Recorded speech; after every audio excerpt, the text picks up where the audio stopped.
सरकार हताश कर रही है, निराश कर रही है देश के श्रमिक को, मजदूर को, किसान को, नौजवान को, छात्रों को, सभी को निराश कर रही है। निराले हैं, भ्रमत में खड़े हैं, सुन लो, बहुत गर्मी में खड़े हैं, अरे महाराज भूखे प्यासे खड़े हैं, शारीरिक पीड़ा में बैठे, 59 साल की उम्र में क्या मोर क्या लालच होगा उन्हें, आप ही बताइए। सब बार बार कहता हूँ, लोकतंत्र में असहमति कोई अपराध नहीं है, सबको अपनी बात रखने का अधिकार है। आप उससे सहमत हो या ना हो, लेकिन आपको टेबल पे आके बात करने में कोई बुराई नहीं है। खुद कहते थे कि लोकतंत्र में आलोचना का होना जरूरी है और विपक्ष का होना जरूरी है, तो फिर आज इस आलोचना से वो क्यों भाग रहे हैं?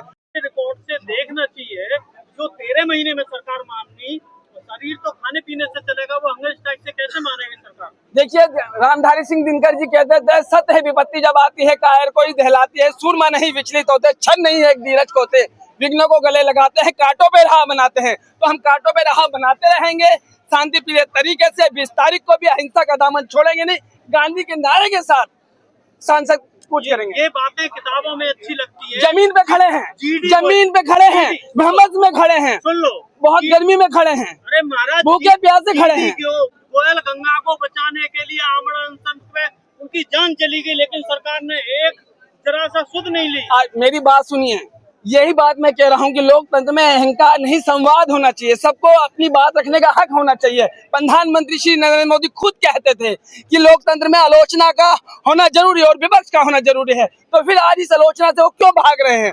क्यों भाग रहे हैं इन सवालों से जो सवाल वाजिब है?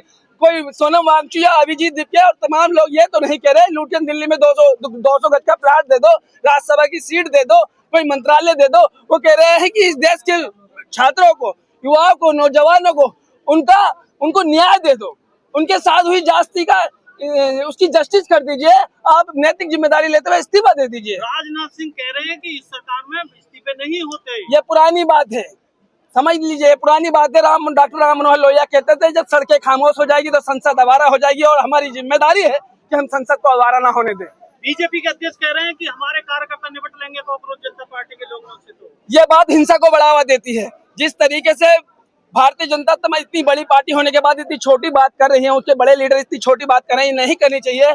मैं बार बार कहता हूँ, लोकतंत्र में असहमति कोई अपराध नहीं है, सबको अपनी बात रखने का अधिकार है।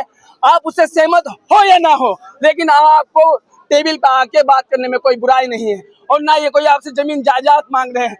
देश के और दुनिया के नामचीन पर्यावरण एक्टिविस्ट हैं, साइंटिस्ट हैं, और देश और दुनिया में इनका नाम है, और हंगर स्ट्राइक पे अपने छात्रों और नौजवानों के लिए शारीरिक पीड़ा में बैठे 59 साल की उम्र में क्या मोर क्या लालच होगा उन्हें, आप ही बताइए। सब मैं आप ही से पूछना चाहता हूँ, सभी दर्शकों से, क्या सोनम वांगचुक जी को क्या लोभ और क्या लालच होगा, क्या मोह होगा इस उम्र में, वो देश के नौजवानों के लिए हंगर स्ट्राइक कर रहे हैं। 25 दिन से अनशन चल रहा है, धरना चल रहा है, लेकिन जो मुख्य विपक्षी पार्टी है वो लोग अभी तक यहाँ आए नहीं है। हमें राजनीति ना घसीटो, ये जन आंदोलन है, ये इस देश के नौजवानों का आंदोलन है, किसानों का आंदोलन है, श्रमिकों का आंदोलन है। मैं इसलिए कह रहा हूँ कि बच्चे सबके होते हैं और सपने सब देखते हैं, सभी चाहते हैं छोटी या बड़ी संख्या में हमारे बच्चे हायर एजुकेशन पे जाए, नीट या जी में या IIT में जाए, तो तमन्ना सबकी होती है, तो आंदोलन सबका है। आप कह रहे हैं राजनीति में ना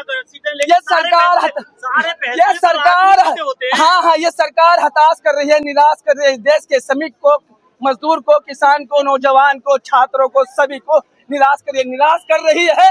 तो नीरज की एक कविता है, पंक्ति है, सुन लीजिए। सपन जड़े फूल से, मीत चुभे सूल से, लुट गया सिंगार भी बात के बबूल से। हम खड़े खड़े बाहर देखते रहे, कारवां गुजर गया गुबार देखते रहे। नींद भी खुली ना थी कि हाय धूप ढल गई, पाँव भी उठे ना थे कि जिंदगी फिसल गई, कि पात झड़ गए, साग साग जल गई, चाह तो निकल सकी ना पर उम्र निकल गई। ये सरकार सबको अपन कर देना चाहती है। माँ बाप सबर कर ले, कोई जन्मजात अगर अपन है, जो सिस्टम अपन कर दे तो क्या करिएगा। अपनी मेहनत और काबिलियत से कोई अपने मंजिल की ओर बढ़ा, पेपर लीक हो जाए या किसी तो और तरीके से उस पढ़ लिखने के बाद भी अगर वो घर बैठा है तो सिस्टम द्वारा लाचार और अपंग बना दिया जाता है, तो माँ बाप कैसे बर्दाश्त कर ले। तो इसी की लड़ाई हम गांधीवादी तरीके से, अहिंसावादी तरीके से लड़ते हैं, लड़ते रहेंगे। अपने शब्दों को यहीं विराम देता हूँ। जय हिंद, जय भारत।